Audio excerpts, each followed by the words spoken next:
Hello mga mems, mga sir. So after eating sa restaurant, gitagaan ko kaning seeds nga ilang mouth freshener diri. So naa siya seeds nga kani nga brown.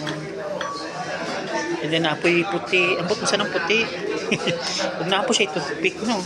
So mao nang ilahan mouth freshener daw. Gipangutanan ako ang waiter ko unsa ni siya nga seeds. Wa mo siya kabalo kung unsa. Basta kay mouth freshener daw ni siya. So atong tilawan be.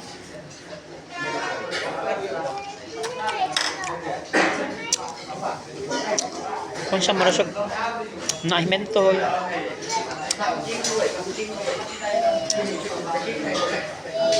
Huwag na mentol nga. Murag seeds jud no. O mura pug ka nang nai. Gamay lang ba to kaayo nga murag na siya eh. Murag 0.5% nga pagkasabon. Anong lasa? Ambot ang puti unsa ni? Ang tilawan bin puti.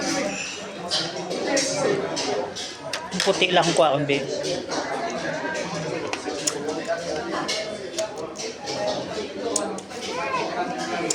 Ang puti kita ang isla jud. Ang butong sana siya.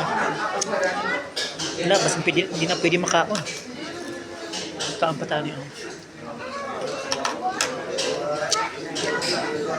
Ang kaling seeds, murag tamis nga. Mentol, ano. Maka-fresh yan dyan. Bitaw sa breath.